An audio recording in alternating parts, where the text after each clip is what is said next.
Oke, selamat siang. Assalamualaikum warahmatullahi wabarakatuh. Waalaikumsalam warahmatullahi wabarakatuh. Siang, Pak. Waalaikumsalam warahmatullahi wabarakatuh. Waalaikumsalam warahmatullahi wabarakatuh. Siang, Pak. Ya, silakan diaktifkan videonya.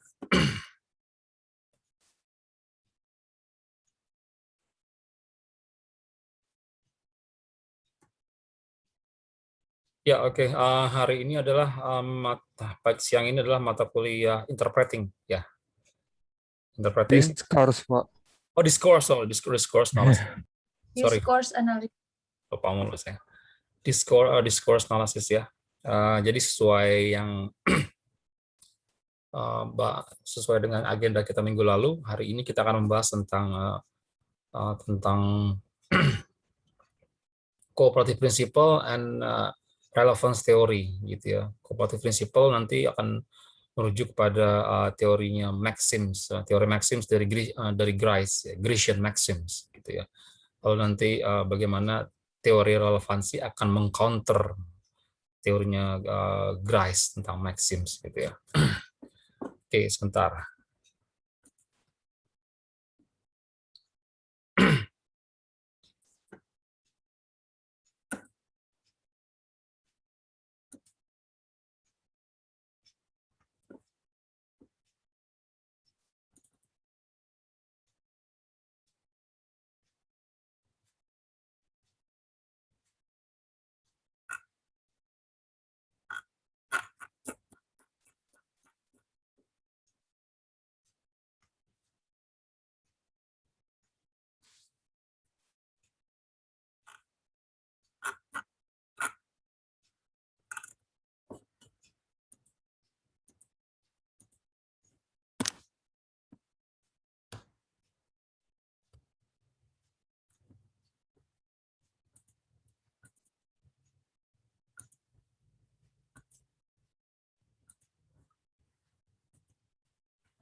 Bisa terlihat di layar Anda? Bisa, Bapak. Bisa, Pak. Ya, the cooperative principle. Saya terangkan dulu cooperative principle. Ya. Kalau principle kita bicara, ya tentunya prinsip, ya, azas-azas atau ketaatan-ketaatan yang menjadi rambu-rambu, gitu ya. Sedangkan kooperatif itu ya kooperatif is like cooperation, gitu ya, kerjasama. Ya, jadi di sini adalah cooperative principle artinya adalah prinsip-prinsip kerjasama. Ya, kerjasama dalam apa? Gitu ya. Tentunya sama ini dalam sebuah tuturan, gitu ya. Dalam sebuah tuturan. Jadi baik penutur maupun penutur, baik penutur maupun petutur, baik pembicara maupun pendengar harus bersifat proaktif, ya, proaktif, tidak diam saja tapi proaktif ikut mengikuti perkembangan percakapannya dan mencoba menggali lebih jauh, gitu ya. Sebelum saya bicara lebih jauh, kita lihat contoh 19, ya. Suppose that A and B are talking about a mutual friend, C, who is now working in a bank. A asks B how he is getting on his job. And B replies, oh, quite well, I think. He likes his colleagues and he hasn't been to prison yet. Katakanlah A dan B berbicara tentang teman mereka, yaitu C yang sekarang bekerja di sebuah bank. A bertanya kepada B, bagaimana kabarnya C di pekerjaan itu. Lalu B jawab, baik-baik aja saya rasa, masih sering nongkrong sama teman-temannya dan belum masuk penjara sih. Oh, baik-baik aja saya rasa, masih suka nongkrong sama teman-temannya dan belum masuk penjara sih.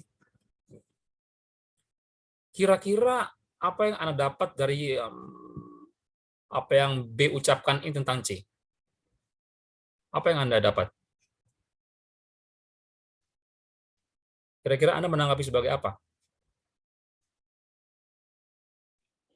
Baik-baik aja, I think. Ya, masih nongkrong dan belum masuk penjara sih. What do you say? Ketika Anda harus proaktif, Anda harus menggali apa yang dibicarakan, kira-kira Anda menanggapinya ini hasil penggalian Anda itu sampai ke titik mana untuk percakapan tadi?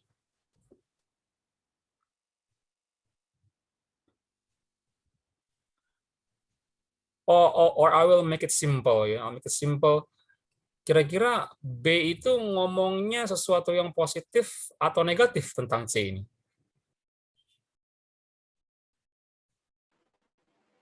Negatif. Negatif.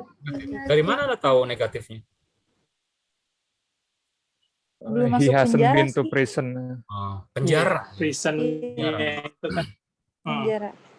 Jadi kata penjara itu merujukkan Anda ke sesuatu yang sifat negatif ya. Tentunya kata-kata itu pasti ya artinya ada pengetahuan di luar teks itu.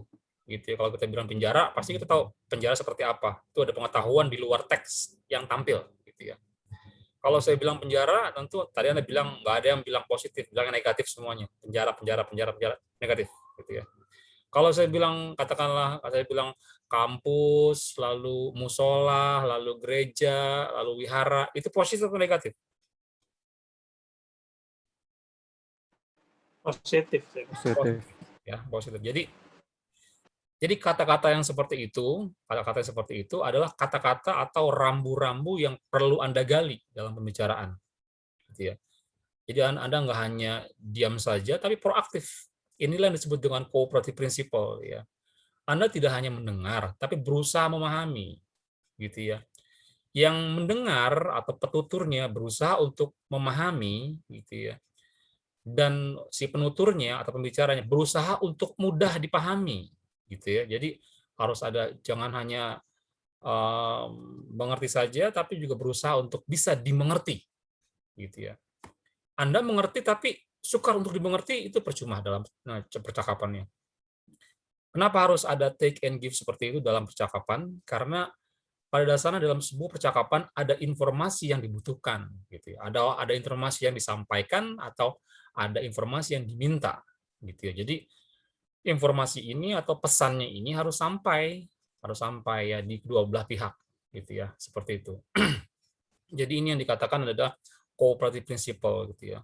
Temuan Anda tadi terhadap kata prison atau penjara itu yang Anda bilang negatif, gitu ya, berarti kata itu merupakan implicature dalam in linguistics ya, implikatur dalam ilmu linguistik.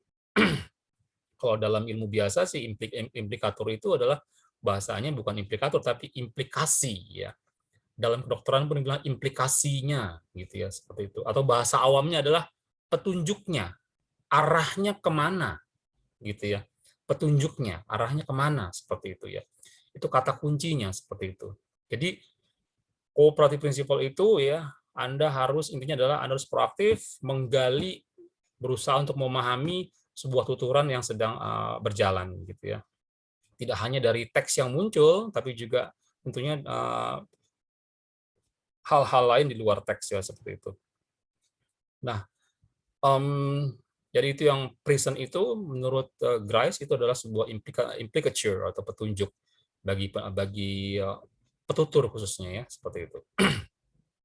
Nah, tentunya ya, misalnya ya, karena ini adalah mutual friend ya, mutual friend, dan I suppose ini mereka adalah bukan teman yang baru kenal, gitu, teman yang cukup lama ya, karena ini bahasanya kan sudah bukan lagi bahasa yang formal ya. Karena bilangnya ya baik-baik aja sih, saya rasa gitu. Masih suka nongkrong sama teman-temannya, tapi belum masuk penjara sih, gitu kan ya. Jadi ada share knowledge antara A dan B. Ada pengetahuan yang diketahui bersama antara A dan B. Dan tentunya yang tahu share knowledge ini, yang tahu hanya A, B, dan C itu sendiri gitu ya. Orang lain belum tentu tahu ya. Karena kita bicara share of knowledge. Ya, kalau share of knowledge adalah pengetahuan yang dibagi atau berbagi atau terbagi secara terbatas. Gitu ya. Kalau saya bilang ketemu Dandi di depan kampus, saya bilang, "Woi, mana lo?" gitu kan. "Depan, Pak. Yang kemarin gimana?" gitu kan. "Gampang dah." gitu kan. Yang kemarin gimana? Yang kemarin tuh apa, kalian nggak tahu. Gampang dah kok, gampang dah maksudnya apa, kalian nggak tahu. Yang tahu hanya Tommy Andrian dan Dendi, gitu ya. Jadi itu yang sebetulnya share of knowledge, gitu, share of knowledge seperti itu. Jadi itulah yang mesti diperhatikan ya, harus senantiasa menggali seperti itu. Oke, beranjak ke berikutnya, ya. Maka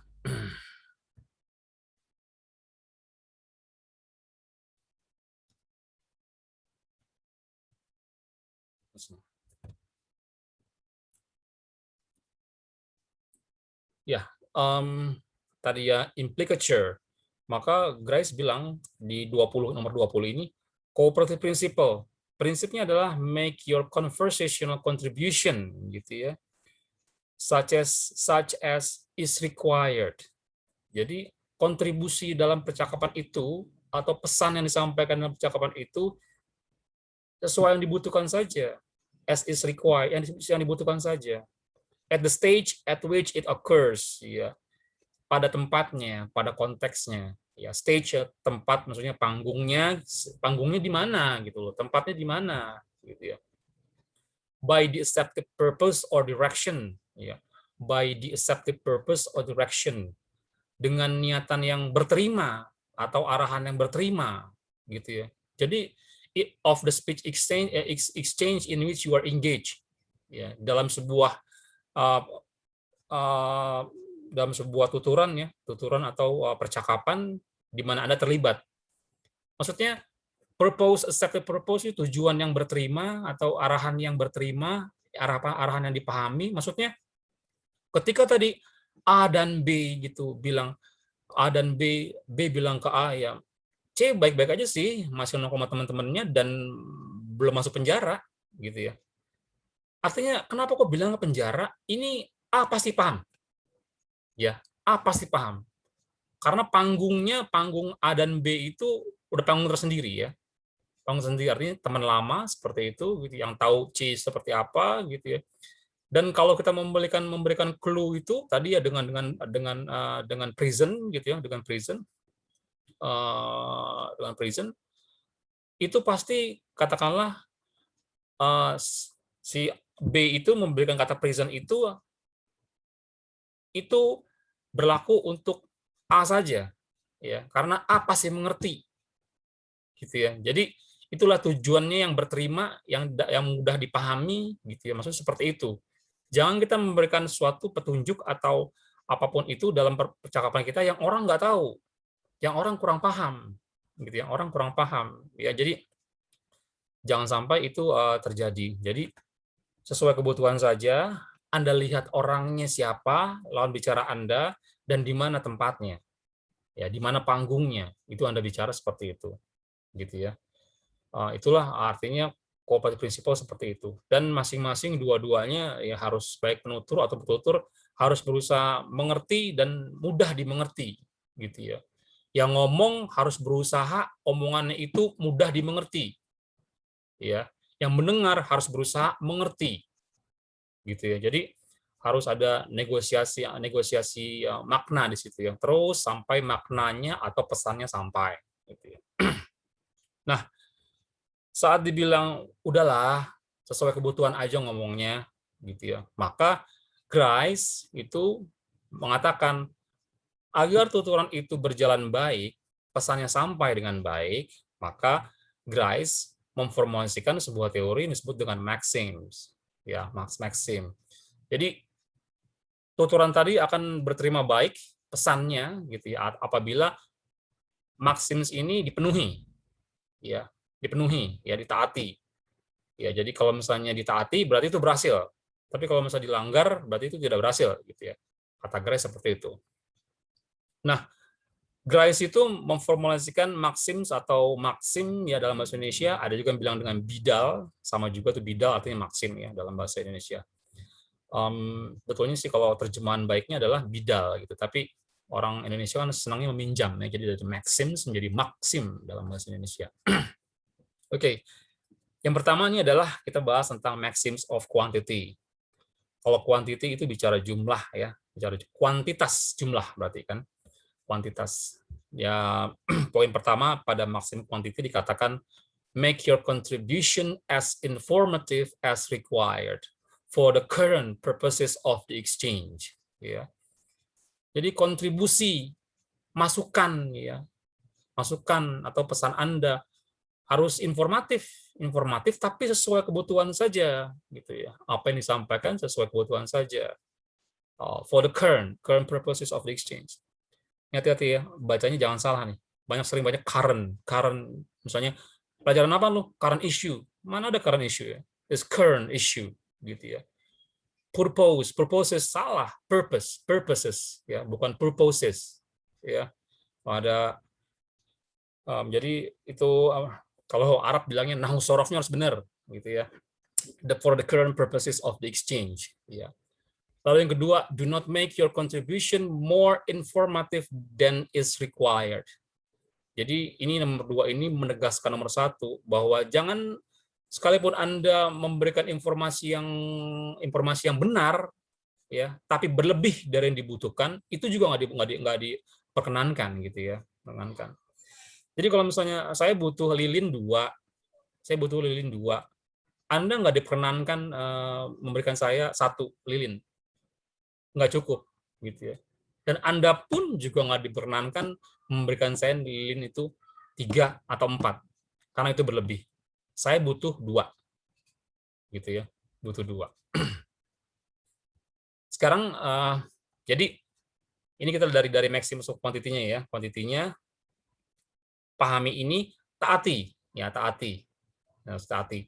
Kalau nggak ada taati berarti ada pelanggaran, maka pasti nanti hasilnya atau penyampaian maknanya ada yang kurang. Oke, nomor 1 ini saya berikan contoh yang Anda harus jawab. Pertanyaannya seperti ini. Kita di Unsada nih ya, kita di Unsada. Lalu saya bilang, kita di Unsada ya, di kampus gitu ya. Dari sini ke Ancol naik apa ya?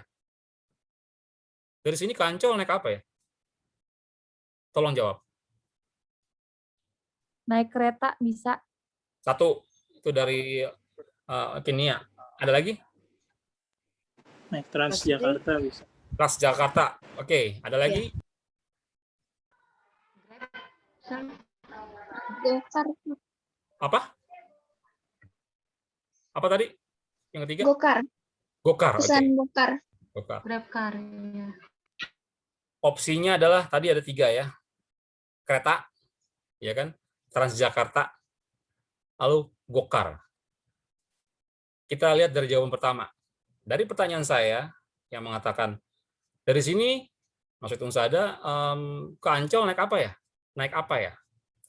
Ketika dibilang naik kereta, kira-kira itu sudah pas belum? Apakah itu sudah pas seperti yang saya butuhkan informasinya? Kalau nggak pas berarti ada pelanggaran kan? Ini pas atau tidak?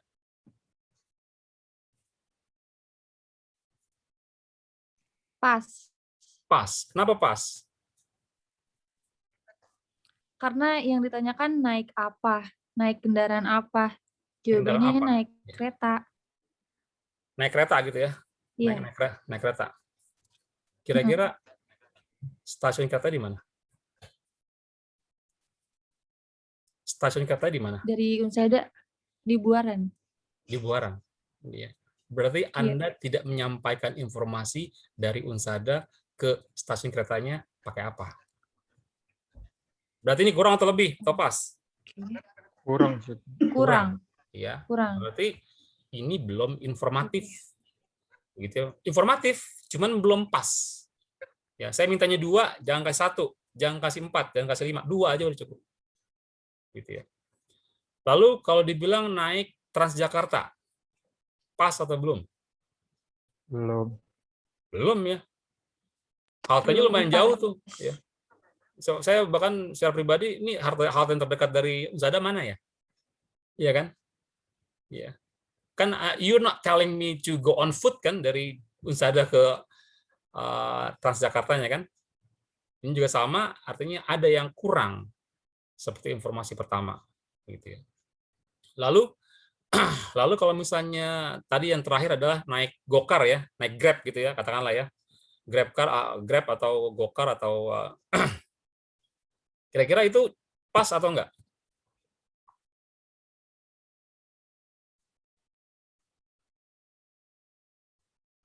Gokar nih, atau naik Grab lah, gitu, naik ojek gitu ya, pas apa enggak? Pas. Pas gitu ya. Nah, pas. Iya. Ya kalau misalnya bilang pakai Gojek gitu sebetulnya itu maximum quantity pas ya. Pas. Tapi Anda melanggar maksim yang lain yaitu maxims of manner. gitu ya. Maximum of manner. Karena kenapa? Caranya itu dengan Anda bicara dengan naik Grab saja, itu dalam tanda kutip nggak sopan. Kok nggak sopan? Itu menghilangkan muka saya. Ya, masalah menghilangkan muka nanti kita bahas di minggu depan ya tentang politeness ya. Kenapa menghilangkan muka saya? Ya, saya bisa bilang ya itu mah gue tahu cuy. Gitu. Kalau naik taksi, naik Grab ya sampai ngapain nanya kayak gitu kan? Ya nggak? Ya kalau misalnya emang taksi atau misalnya Grab ya pasti nyampe lah gitu loh. Nggak usah ngomong itu mah udah tahu gitu loh. Ya, tidak melanggar maximum of quantity, tapi melanggar maxims of manner, gitu ya, maxims of manner, ya. Jadi ada sesuatu yang apa tuh dipahami ini berlebihan gitu, semua orang tahu gitu, ya. Karena itu ada share of knowledge ya, bukan share of knowledge, knowledge of the world, ya, knowledge of the world. Artinya kalau knowledge of the world itu semua orang tahu. Iya, semua orang tahu kalau ke Ancol, mau ke Ancol kayak ibaratnya mau ke Taman Mini kayak naik Grab pasti nyampe gitu. Naik gokar pasti nyampe, naik taksi pasti nyampe. Jadi nggak usah diomongin gitu ya. Jadi naik apa gitu ya. Nah, seperti itu. Nah, jadi itulah contoh-contoh praktis dari misalnya maxims of quantity ya. Jadi kalau misalnya Anda mau bilang paling tidak ya harus informatif misalnya. Dari sini ke Ancol naik apa ya?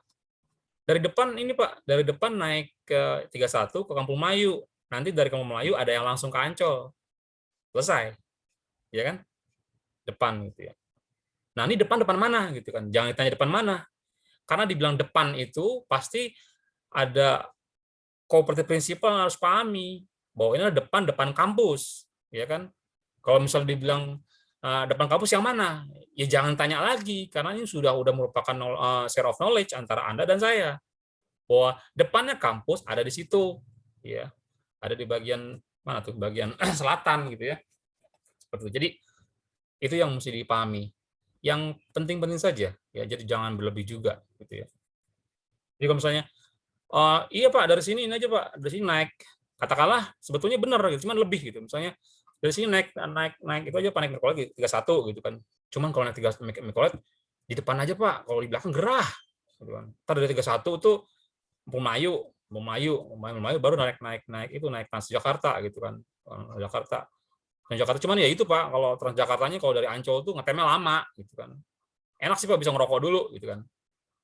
Ini juga benar informasinya ya, nggak kurang, tapi sayangnya adalah informasinya berlebih gitu ya.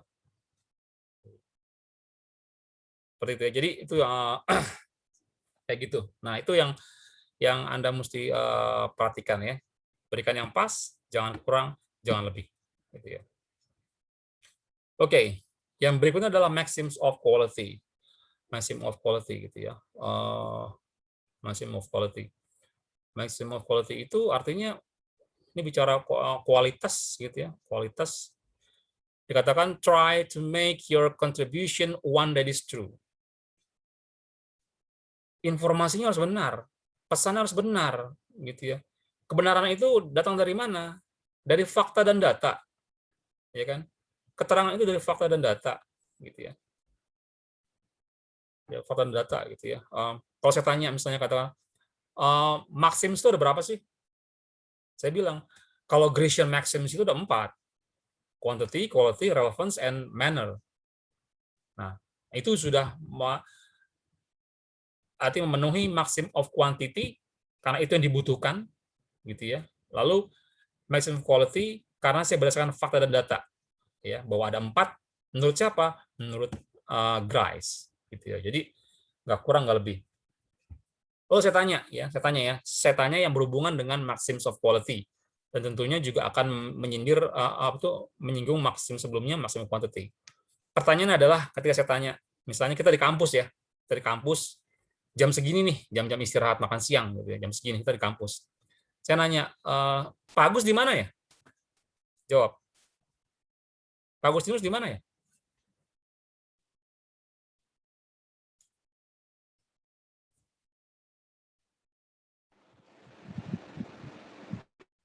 Ya, sorry, Nia tidak terdengar. Pak Agus di mana ya?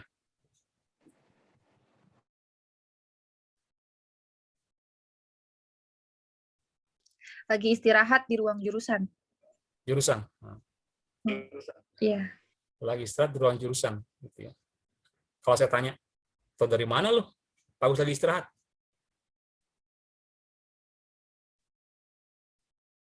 Iya kan? Tahu dari mana lu istirahat, gitu kan? Ya. Tapi kalau misalnya Anda bilang tambahin sedikit aja, misalnya gitu kan, Pak Agus di mana ya? Biasanya jam segini dia lagi istirahat Pak di ruang jurusan. Biasanya, gitu ya. Kalau dibilang biasanya kan ada kebiasaan ya, ada kebiasaan yang Anda tahu, gitu loh. Iya.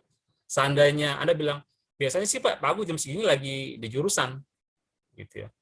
Atau misalnya Pak Tommy di mana ya, gitu kan? Oh biasanya sih Pak di lantai 3 Pak ngerokok Pak, gitu kan? Biasanya kan berarti kalau dalam biasa ada pengulangan yang Anda sering tahu, gitu ya. Jadi ketika ditanya Pak Tommy di mana, Pak Agus di mana, Anda bilang seperti itu. Ketika nyari ke atas, Pak Tommy nggak ada, Anda nggak disalahkan. Kan bilang biasanya, gitu ya. Nyari Pak Agus di jurusan nggak ada, Anda nggak disalahkan. Kan Anda bilang biasanya. Jadi biasanya itu ada hedging-nya, hedging. Hedging itu adalah pemagaran. Pemagaran ya, pemagaran bila informasinya tidak sesuai, gitu ya. Seperti itu. Jadi harus ada datanya gitu, ada datanya seperti itu ya. Jadi itu maximum of quality, maximum quality. Bagus di mana? Biasanya sih jam segini di kampus, Pak. Gitu ya. Jadi itu kalau dibilang biasanya Anda berarti kalau biasanya gitu ya, kayak karakterisasi saja kan, ada pengulangan. Ya kalau yang berulang-ulang itu menjadi karakter gitu ya. Seperti itu. Nah, itu maxims of quality gitu ya. Nah, ini nomor ketiga adalah maxims of relevance, maxims relevansi. Maxim relevansi itu maksudnya apa ya? Kalau saya sih menerjemahkannya jadi maksimnya ibaratnya maksimnya keterhubungan gitu ya. Atau singkatnya nyambung nggak sih? Gitu ya. Nah, ini yang maksim yang perlu penggalian sangat penggalian lebih dalam karena bicara nyambung apa enggaknya kan pasti cooperative principle-nya sangat tinggi demand-nya ya. Artinya keproaktifan Anda dalam sebuah tuturan itu dituntut sangat tinggi dalam maksim of relevansi atau maksim nyambung apa enggak, maksim keterhubungan gitu ya, itu ya relevansi. Jadi jangan sampai salah misalnya gini.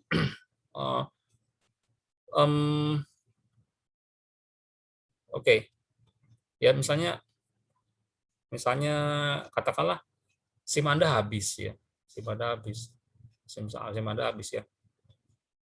Ya jujur aja lah, saya katakanlah ini SIM saya habis ya. Ini kejadian nyata gitu. SIM saya habis. Terus kan kalau membuat SIM di Samsat situ ya, di Bonanas kalau daerah saya, Bonanas, saya fotokopiannya kurang. Harusnya ada 4 biji, saya ini hanya fotokopi 2 saja, fotokopi KTP-nya gitu ya. Jadi saya fotokopi lagi gitu. Fotokopinya karena saya malas ngeluarin dompet yang ada di tas, maka saya yang fotokopian tadi, yang 2 tadi saya fotokopi lagi gitu ya. Saya fotokopi lagi. Nggak taunya yang fotokopian itu seorang mbak-mbak gitu ya. Cantik gitu ya. Jujur saya gagal fokus gitu kan, fokus. Mbaknya bilang gini gitu. Mas aslinya mana? Gitu kan.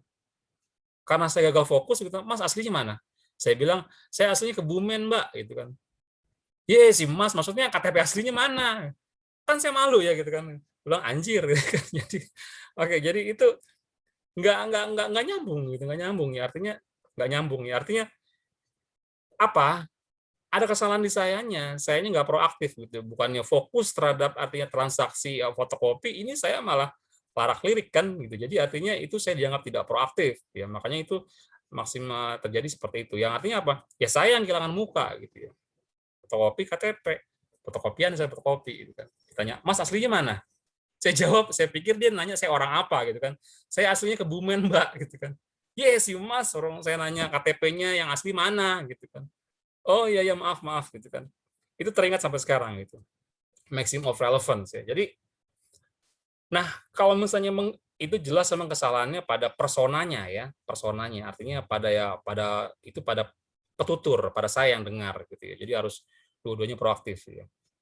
Misalnya gini ya, kalau misalnya di mana Anda harus menggali lebih dengan prinsip-prinsip kerjasama itu pada tataran praktek maxims of relevance, relevansi ya. Misalnya gini, kalau tadi ya maxim of quantity, maxim of quality, pasti ketika mintanya susu, pasti nanti dijawabnya ada hubungan dengan susu, gitu ya. Pak Agus di mana ya, gitu ya. Jam segini sih kayaknya biasanya dia di jurusan, gitu ya. Itu jelas, artinya Pak Agus itu berkestalian langsung dengan jurusan tadi, gitu ya. Makanya keberadaannya Pak Agus berkestalian langsung seperti itu. Tadi busway dan microlight N31 berkestalian langsung dari pertanyaan saya, bagaimana caranya sampai ke Ancol, gitu ya. Untuk maximum of relevance tidak bisa berkestalian langsung seperti itu, mungkin Anda harus menggali lebih ya, bukan mungkin, seringnya menggali lebih. Contohnya seperti ini, ketika saya bilang misalnya kita di kampus gitu, mungkin ada acara hingga sampai larut malam gitu ya, kita panitia sehingga pulangnya harus lebih malam dari yang pesertanya. Udah lewat tengah malam nih, saya bilang gini, ya anjir, motor gue bensinnya habis gitu kan, jam segini pom mana yang buka, gitu ya. Itu nggak ada yang ibaratnya kalau Anda sih katakanlah Anda nggak bawa kendaraan, Anda tuh nginep di kampus gitu kan, saya bawa motor pulang gitu kan. Ya anjir, bensin gua habis jam segini, pom mana yang buka, gitu ya. Lalu misalnya Nia bilang, itu Pak di depan ada bengkel motor 24 jam, ya. Bensin saya habis tengah malam, saya nggak tahu pom bensin mana yang buka. Lalu Nia bilang, itu Pak di perempatan kampus ada bengkel motor 24 jam. Kalau ditilik dari maxims of relevancy atau maxim keterhubungan, gitu, kira-kira nyambung nggak? Kira-kira terhubung nggak? Pertanyaan saya dengan jawaban Nia. Tidak. Kenapa enggak? Karena tukang bengkel nggak selamanya jualan bensin. Nggak selama jualan bensin kan? Iya kan? Benar kan? Iya. Iya. Tapi saya tanya, kira-kira ada bensin nggak di bengkel?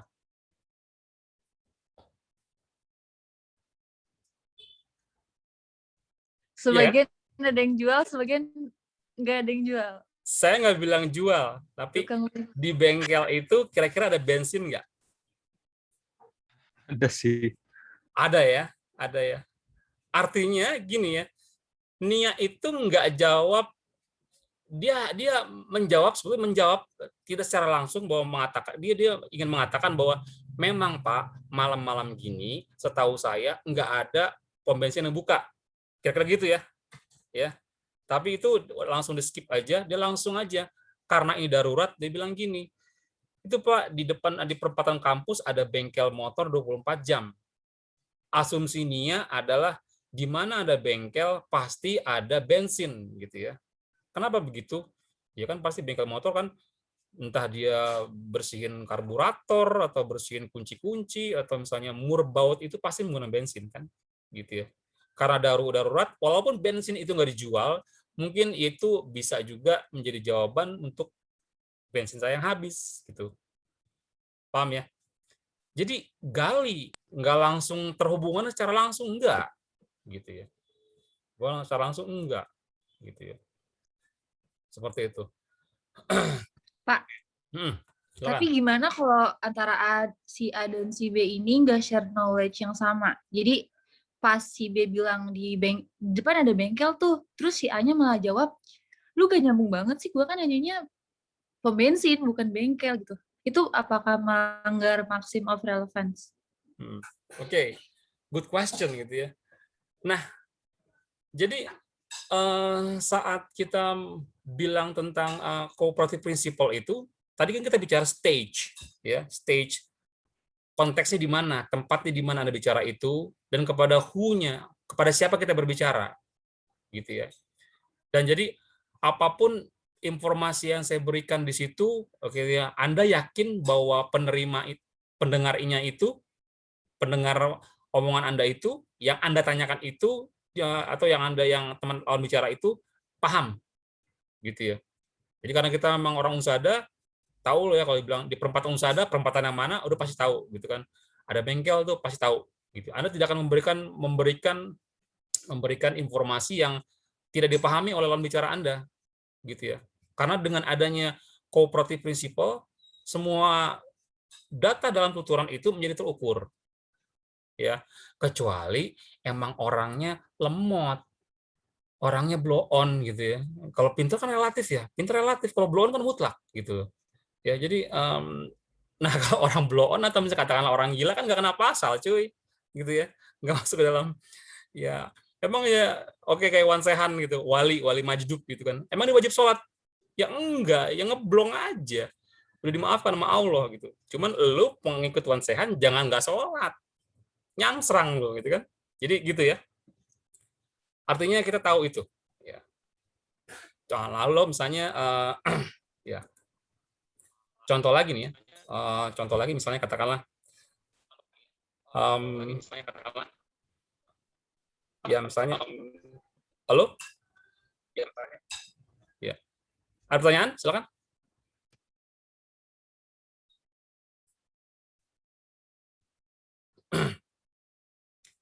Ya, jadi harus digali lebih lanjut seperti apa gitu dalam suatu tuturan untuk maximum of relevansinya itu ya. Jadi itu yang perlu Anda perhatikan. Proaktif, jangan diam saja gitu ya. Berusaha paham dan berusaha paham dan berusaha mudah dipahami. Berusaha paham dan berusaha mudah dipahami. Jangan maunya dimengerti aja, harus mengerti juga. Gitu, ini yang disebut dua arah. Ya, karena saat kita menggunakan cooperative principle, artinya kita dalam ranah discourse ya.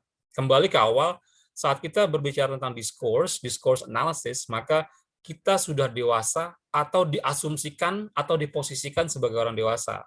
Karena anak kecil tidak bisa berdiscourse ya. Anak kecil tidak bisa menafsirkan. Ya, tidak bisa menafsirkan. Jadi anak kecil hanya apple is for an apple gitu ya. Ya, book is for a book. Jadi nggak bisa kesana sini. Seperti yang saya bilang, anak kecil kalau minta susu ya susu aja, gitu ya. Kalau saya minta kopi sama istri saya, mungkin nggak bilangnya, yang tolong kopi dong, enggak. Saya bilangnya, ini rokok pahit amat. Nanti istri saya bilang, tapi mau ngopi, ya boleh deh. Jadi nggak bisa seperti itu ya. Jadi nggak bisa terlalu jujur. Ya kan saya bilang, kalau Anda terlalu jujur, berarti Anda nggak siap dewasa. Orang dewasa terlalu jujur, maka peranglah dunia, gitu ya. Jadi orang dewasa itu harus berbohong by design. Yang saya pernah bilang adalah white lies atau kebohongan putih, berbohong demi kebaikan. Sekarang gini ya, Putri Dwi ya, ditanya sama Bu Fridolini gitu kan, Putri, lipstik baru saya bagus nggak? Lipstik baru saya bagus nggak? Putri Dwi jawab apa? Bagus. Bagus. Gitu ya. Bagus mem. Nah ini nadanya nggak enak nih. Bagus mem, terputus gitu ya. Ya kalau misalnya ya Ariel kalau ditanya gitu mau Frido jawab apa? Ariel bagus nggak baju saya bagus nggak?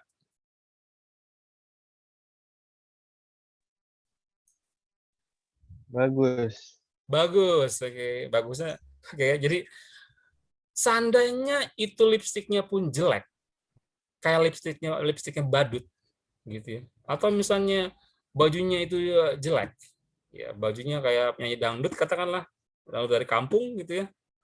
Ariel nggak akan bilang jelek, Putri nggak akan bilang jelek, because bukan you want to, because you had to, gitu kan? Bukan karena kamu mau, tapi kamu harus begitu, gitu ya. Karena ya. Dan itu karena lihat posisinya, Anda bicara ke siapa, konteksnya apa, gitu ya. Jadi bisa dipungkiri, Bu Frido adalah dosen Anda kan, ya. Jadi Anda nggak mungkin membicarakan sesuatu yang buruk di depannya, gitu ya. Tapi ketika diganti saja, misalnya konteksnya lain, artinya saya dan Bu Frido gitu ya, saya temennya gitu ya, maka saya bisa lebih jelas menegaskan ya. Saya pernah cerita ke Anda ketika Bu Fido pakai baju yang, Beb, baju gue bagus gak? Gitu kan. Bajunya dia nih di dadanya itu banyak rombe-rombenya gitu kan ya. Saya bilang, ih jelek Beb, kayak ikan cupang gitu ya. Saya bilang, dia Beb lu tega amat sih. Dia pulang ganti baju. Karena di depan ada rumahnya gitu ya. Dan itu dia nggak marah. Gitu. Cuman merengut aja pulang ganti baju. Coba bayangkan ketika bajunya itu jelek, yang ngomong begitu, wah tuh bajunya jelek Bu, kayak ikan cupang gitu kan, kayak ada dasinya gitu kan. Yang ngomong Ariel, ya lama Ariel lulusnya, ya itu artinya artinya bangun macan tidur gitu ya. Jadi itulah konteks-konteks dalam prinsip kerjasama itu harus seperti itu, harus paham gitu ya. Nah seandainya ya gitu ya. Jadi itu yang perlu kita pahami ya dari ketiga maxim ya gitu. Oke. Berikutnya adalah kita bicara maxims of manner ya. Tadi sempat dikatakan sedikit maxims of manner. Artinya maxims ya tentang yang bicara tentang cara. Caranya gimana sih? Kalau Pak Agus bilang tuh bahasa Jawanya itu ya ngono, mbok ya aja ngono gitu ya. Ya begitu, tapi ya jangan begitu juga careless gitu ya. Begitu ya begitu, tapi ya jangan begitu juga careless, tapi jangan berlebihan gitu ya. Ngomongnya harus sopan gitu ya. Nggak suka, ya boleh nggak suka, tapi caranya jangan langsung frontal. Gitu. Contohnya tadi ya, misalnya katakanlah gini, kalau dalam perdebatan, suatu perdebatan ya. Perdebatan dalam suatu diskusi gitu ya, itu jangan menghilangkan muka orang. Kita harus paham transisi teksnya itu, runtut teksnya itu berjalan dengan baik. Pastikan itu dengan baik. Misalnya, kalau Anda nggak setuju, katakanlah untuk mengurangi kemacetan di Jakarta, terus misalnya Joseph menyarankan, udahlah gitu kan, kendaraan pribadi nggak boleh masuk Jakarta, ya semua pakai kendaraan umum saja, gitu ya. Nah saya nggak setuju dengan pendapatnya Joseph ya, nggak setuju gitu ya. Kalau saya langsung bilang, ya nggak bisa gitu dong, gue nggak setuju pendapat lo gitu kan. Ya kalau misalnya katakanlah, iya kalau anak lo sedikit, kalau anak banyak gimana gitu. Anak-anak lo misalnya anak lo 5 gitu kan, jam yang sama, jam 7 pagi, yang satu ke SMP, yang satu ke SD, yang satu ke mana gitu kan, lo nggak ada supir, lo siapa yang mau nganterin gitu kan. Emang anak lo nggak sekolah. Nah, itu ngotot tuh, nggak akan jadi baik ya, nggak akan jadi baik. Paling tidak ada hedging, ada pemagaran di mana saya mengakomodasi pendapat Joseph. Setelah itu saya memberikan pandangan yang lebih baru, gitu ya.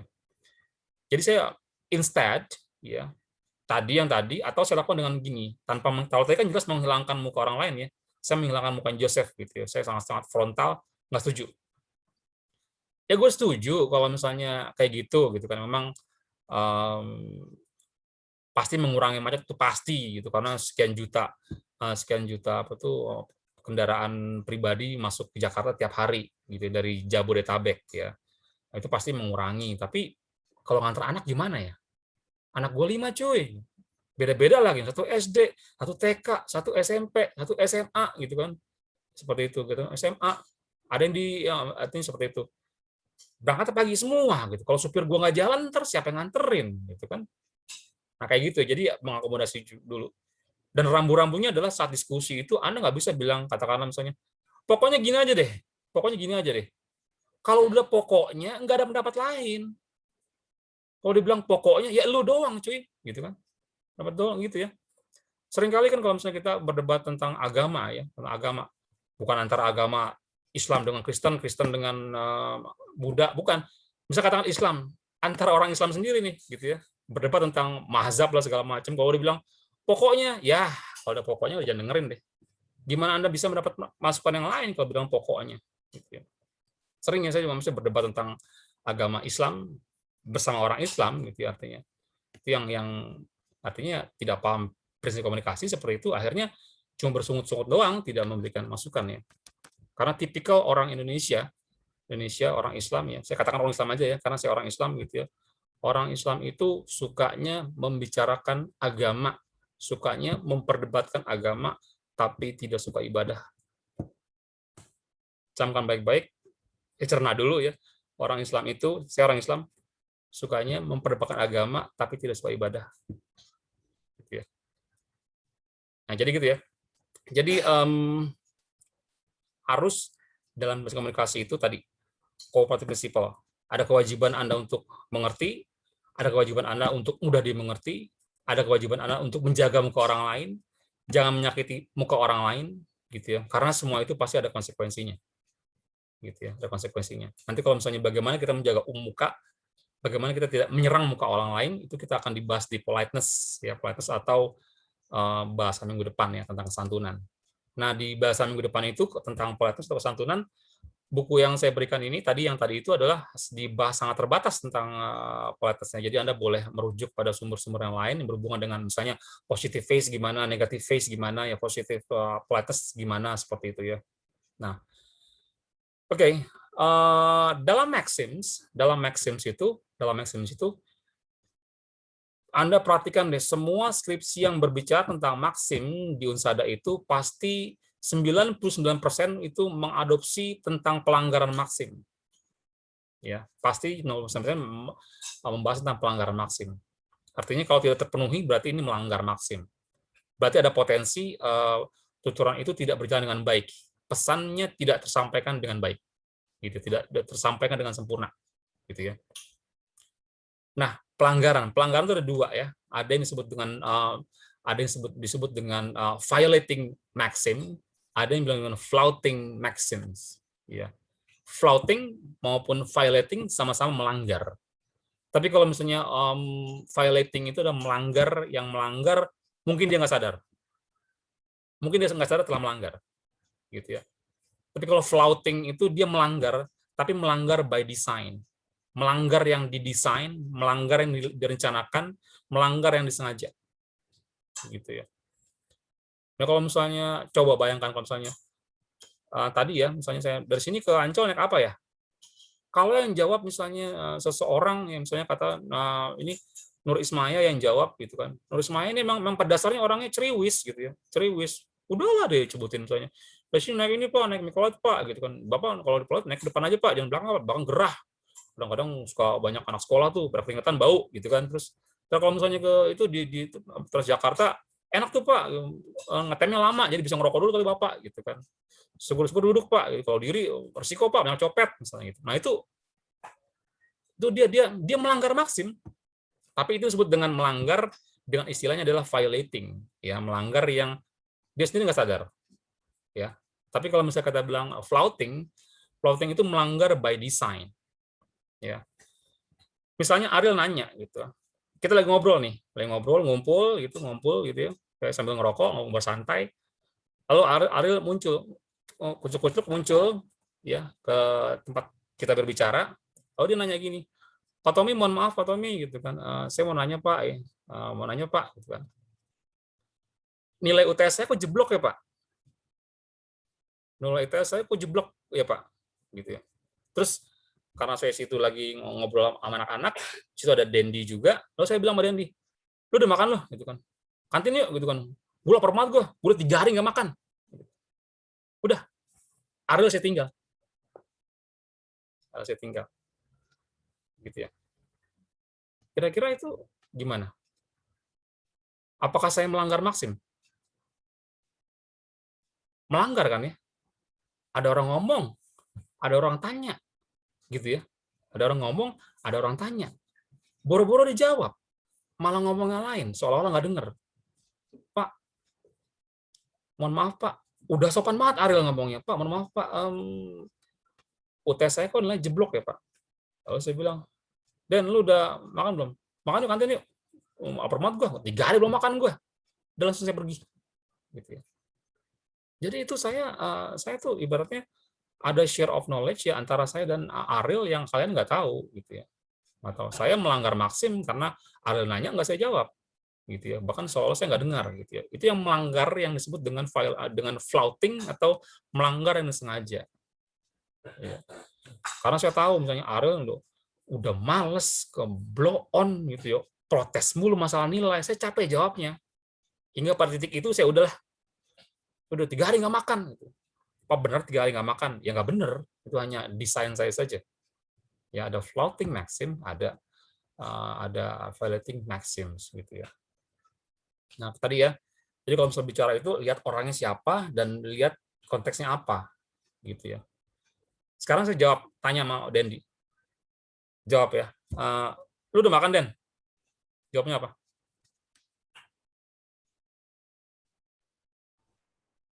Belum.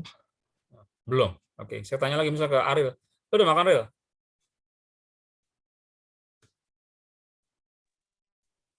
Udah. Udah. Oke. Kelas malam, ketika saya tanya gitu misalnya, lu udah makan? Misalnya katakanlah, lu udah makan, Sa, gitu kan. Gitu. Udah, Pak, tadi pakai bebek kaleo, gitu kan. Bilang, anjir lu mau ngasih tahu apa mau pamer apa mau gimana gitu kan? Karena ini melanggar maksim kan ya. Kalau tadi Dendi bilang udah belum, udah makan lu, belum.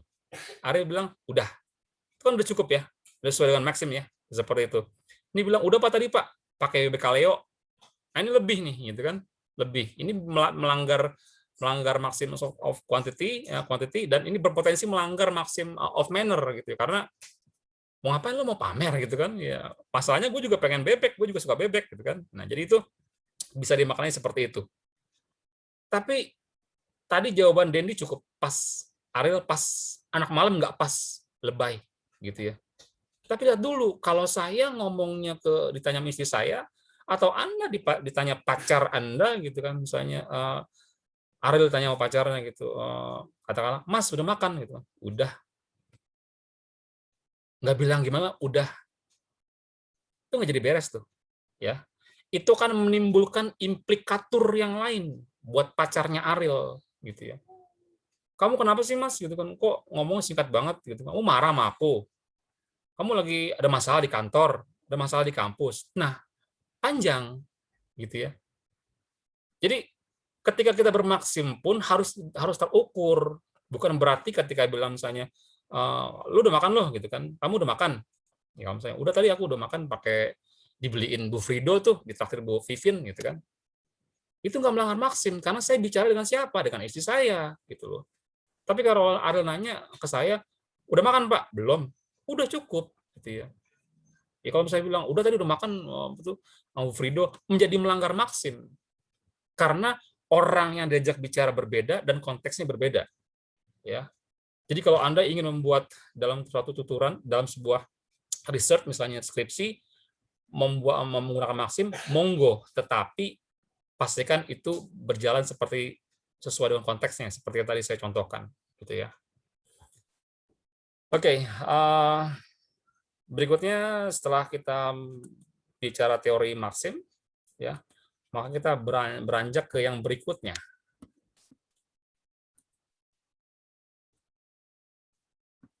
Berikutnya, teori relevansi ya, teori relevansi.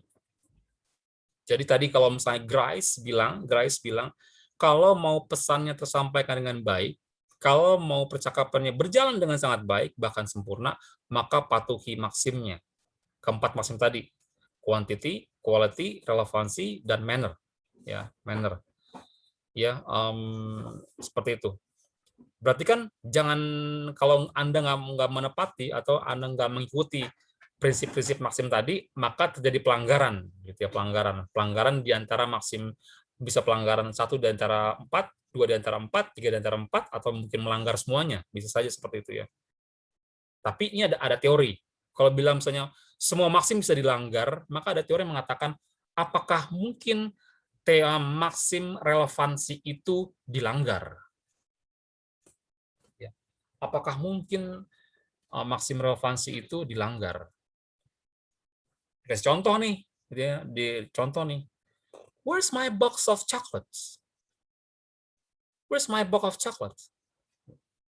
Coklat gue mana ya? Jawaban pertama adalah where are the snows of yesteryear? Coklat gue mana ya? Dijawab dengan salju tahun lalu kemana? Coba jawab, salju tahun lalu kemana? Jawab. Ya udah hilang. Hilangnya bagaimana? Hilangnya bagaimana? Saljunya bagaimana? Salju musim lalu. Udah apa? Cair. Cair. Pak. Iya, saljunya sudah cair, sudah lumer ya. Sehingga ujung-ujung hilang. Ya sama. Coklat itu juga cair. Lumer, hilang gitu ya. Kalau ini dibilang melanggar maximum of quantity itu melanggar ya. Melanggar. Kenapa? Gua nanya kok dibalas pakai pertanyaan gitu ya. You answer my question with question. Gak sopan gitu kan. Manner juga berbenturan gitu ya. Tapi ini kan dia coklat gua mana ya? Dia bilang salju musim lalu mana? Dia memberikan analogi gitu ya. Analogi yang dengan prinsip-prinsip kerjasama, maka ini tetap dibilang apakah ini nggak nyambung? Nyambung apa enggak?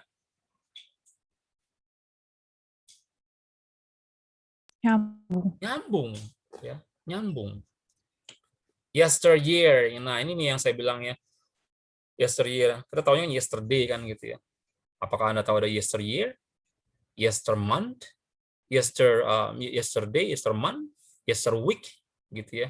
Jadi jangan sampai karena Anda nggak pernah menggunakan itu, jarang mendengar seolah-olah kata-kata itu nggak ada. Seolah-olah kata itu nggak bisa digunakan. Padahal ada yesteryear, ada yesterday, jelas. Yestermonth itu ada. Yesterweek itu ada. Oke? Jadi bahasanya seperti itu ya.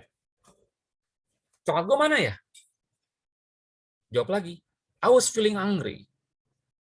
Coklat gue mana ya? Tadi gue lapar. Ya.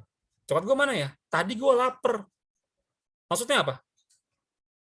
Apa hubungannya coklat dengan lapar? Coklat lu dengan gue lagi lapar, apa hubungannya?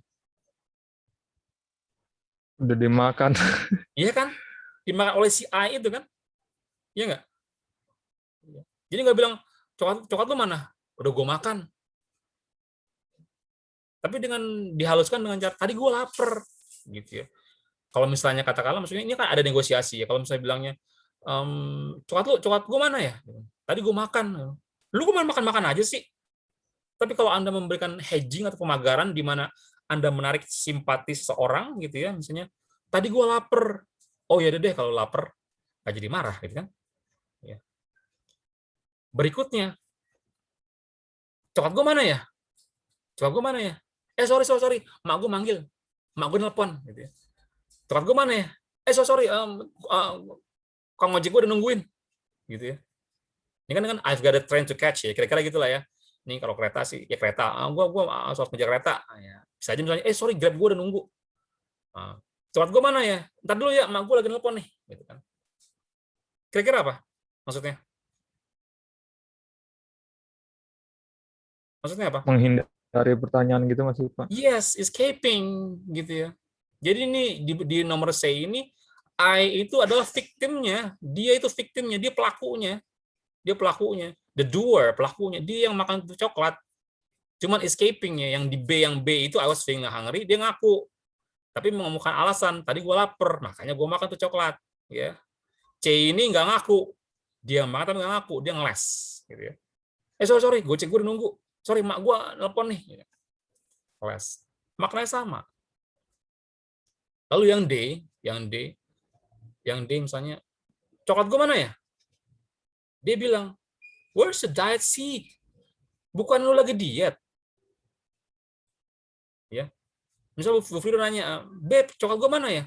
Bukan lu lagi diet. Maksudnya apa? Maksudnya apa? Apa hubungannya coklat dengan lagi diet? Apa hubungannya? Kan lagi diet, kok makan coklat? Nah, itu. Kok lagi diet, kok makan coklat? Dia coklat itu musuhnya para orang, para mereka yang sedang diet ya, itu udah merupakan knowledge of the world, semua orang tahu gitu ya. Berarti bukannya lagi diet. Ya gue tahu ini adalah coklat Bu Fridol ini coklat lu babe gitu kan. Tapi gue pikir karena lu lagi diet ya udah gue makan aja. Sama jawabannya. Gitu ya. Ya jadi Nah, jadi yang A pun juga where's my bowl of chocolate? Where are the snow of yesteryear? Gitu kan. Salju musim lalu kemana? Lumer, hilang, ya udah meleleh. Melelehnya di mana? Di mulut gue, kayak di mulut gue lah ibaratnya. Bukan meleleh kayak salju di tanah, ya enggak, meleleh di mana? Di mulut gue. Artinya ya sama aja, yang A juga bilang udah dimakan gitu ya. Lalu yang E, coklat gue mana ya? Tadi anak-anak di kamar lu tuh. Tadi pagi anak-anak ke kamar lu tuh. Gitu ya. Udah jelas, berarti yang makan adalah anak-anak. Ya. Karena anak-anak ini sangat berkestalian dengan coklat, permen, es, itu something they cannot resist gitu ya. Udah nggak bisa tolak deh seperti itu. Nah, lalu jadi yang pertanyaan ini dijawab dengan beberapa jawaban gitu ya. Yang kalau secara literal hanya mengandalkan teks yang muncul saja yang Anda lihat saat ini itu nggak nyambung. Tapi dengan adanya cooperative principle maka itu nyambung. Ya. Jadi teori ini mengatakan bahwa teori ini setuju dengan teorinya apa tuh? Teorinya Maxim, setuju ya bahwa untuk agar percakapan itu berterima dengan baik pesannya, maka harus dipenuhi Maxim 4 tadi gitu ya. Jangan dilanggar gitu. Tapi di sini teori ini mengkritisi, teori relevansi mengkritisi bahwa maxims of relevansi itu tidak pernah dilanggar karena selalu aja nyambung gitu ya, selalu nyambung. Kenapa begitu juga? Ditegaskan lagi, kalau memangnya terlanggar, kalau memang tidak nyambung, berarti cooperative principle-nya tidak dilakukan. Gitu ya. Sekarang saya tanya, Anda kan sudah buat contoh kemarin kan ya. Coba berikan contoh pelanggaran maksim relevansi dari yang Anda buat. Berikan contoh di mana maksim of relevansi itu dilanggar. Coba berikan contoh. Yang Anda buat apa?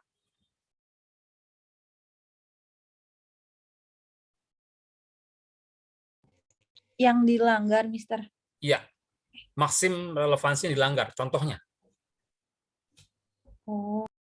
Tadi kan kita udah ada ya pelanggaran maksim quantity, Anda sudah buat, ya Anda sudah jawab dan itu melanggar, gitu kan. Quality juga melanggar, manner melanggar. Ini maksim relevansi yang melanggar. Berikan contohnya ke saya sekarang.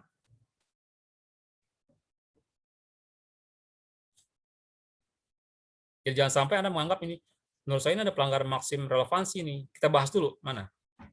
Apakah benar itu melanggar?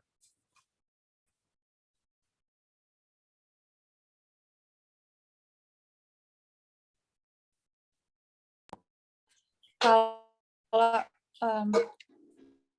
ya. Ya, bagaimana? Si A bertanya, hari ini kita mau makan di mana? Terus sama B direspon, aku nggak lapar hari ini. Itu melanggar relevansi nggak, Mister? Melanggar nggak, katanya? Melanggar nggak? Iya kan? Ya kalau misalnya katakanlah Nia ngomong gitu ke saya gitu, ngomong gitu ke saya, kita berdua lah ya, misalnya berdua, nggak ada orang lain nih ya. Ada orang lain pun nggak masalah juga. Misalnya, oke, Anda bertiga atau berempat ya beramai-ramai gitu. Terus bilang, kita mau makan di mana hari ini? Saya bilang, gue lagi nggak lapar. Berarti kan, oke nih ya, you can go with your friends, but I'm not coming. Ya kan? Saya nggak melarang Anda makan, gitu ya, tapi I'm not coming because I'm not feeling hungry. Nggak nyambungnya di mana?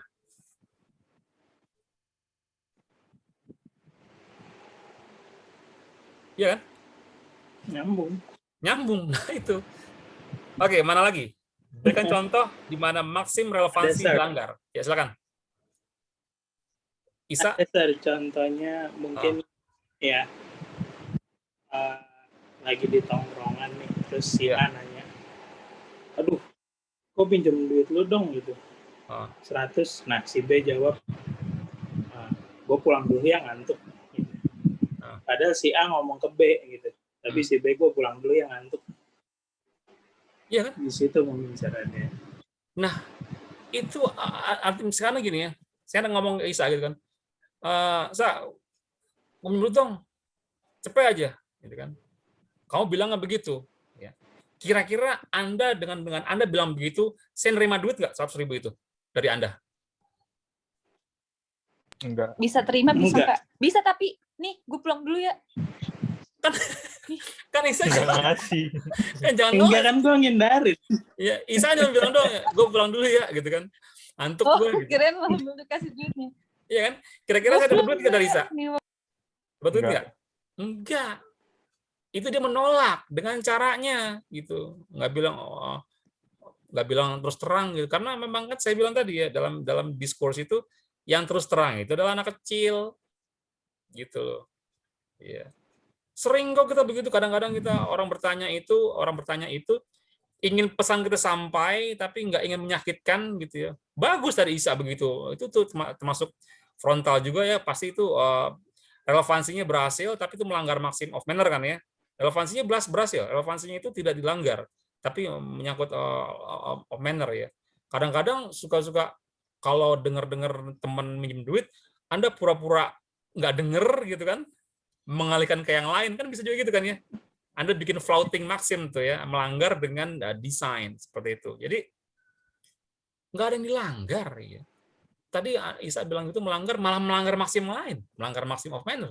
Relevansinya enggak, nyambung kok. Tadi yang Adil nanya nilai UTS, saya cuekin, saya kasarin kan gitu. Lu lapar gak? Kantin yuk, udah 3 hari nggak makan. Adil nggak saya jawab. Ya kan? Melanggar manner, melanggar quantity, melanggar quality, karena saya bohong, saya kan mana mungkin makan 3 hari, nggak makan 3 hari, ya kan? The truth-nya di mana? Ya, the truth untuk maxim of quality di mana? Jadi saya melanggar maxim of quantity, melanggar maxim of quality, melanggar maxim of manner, tapi saya tidak melanggar maxims of relevance. Gitu ya. Jadi Anda nanti kalau mau bikin maxim sebagai skripsi, hati-hati ini di counter oleh teori relevansi, hati-hati. Oke, jadi teori relevansi itu tidak mengcounter maxim secara keseluruhan, dia hanya fokus pada eksistensi dari maxim relevansi yang kata Grice bisa dilanggar, kata teori relevansi nggak bisa dilanggar. Dilanggar nih gimana? Kenapa nggak bisa dilanggar? Karena kalau dilanggar berarti cooperative principle-nya itu nggak diterapkan. Cukup jelas ya? Ya, ada pertanyaan? Silakan. Jelas, Pak. Silakan.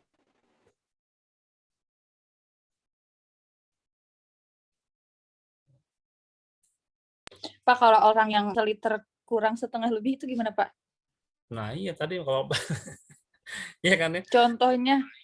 Contohnya misalnya gimana? Contohnya gimana? Yang waktu itu Asian Games yang orang difabel ditanya selamat siang Dewangga. Terus Dewangganya jawab nggak tahu, males, pengen beli truk. Ya iya, misalnya sekarang gini ya, anak kecil itu adalah anak normal gitu ya, normal, tapi belum punya pemahaman cukup untuk berdiskursi, ya. Apalagi orang difabel dalam konteks ini gitu, yang artinya memang dia tidak punya kemampuan untuk itu. Ya. Kalau anak kecil itu bukan nggak punya kemampuan, belum terlatih gitu ya, terlatih. Tapi kalau misalnya untuk orang yang difabel dalam artian mungkin nggak normal, itu nggak masuk hitungan. Tadi saya bilang kan, kalau misalnya orang gila itu nggak masuk hitungan. Orang gila pasti masuk surga. Ya, tapi jangan bilang Anda mau gila biar masuk surga, kan gitu. Iya nggak? Dan saya bilang, orang gila mah udah nggak usah sholat, gitu kan. Ya.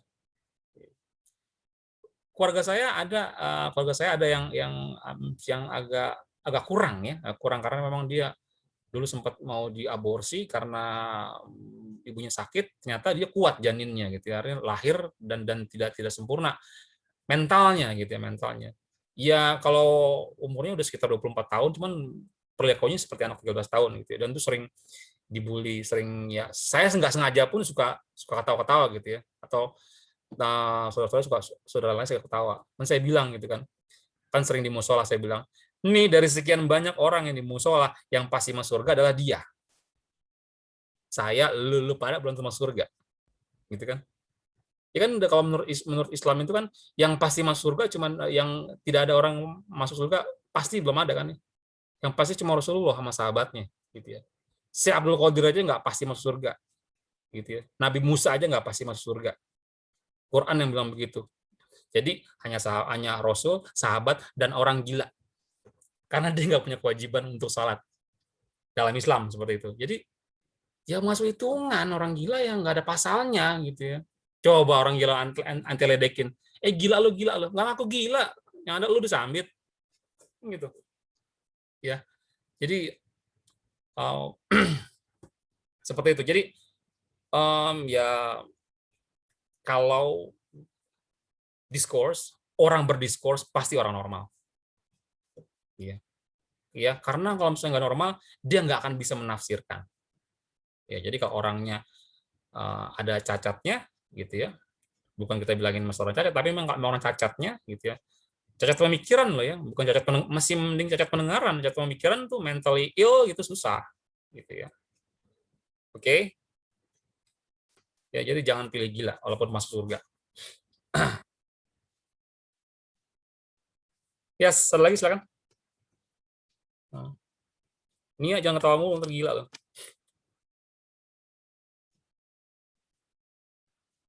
Ya, udah capek, gue udah seret lidah gue nih, pengen ngopi ya.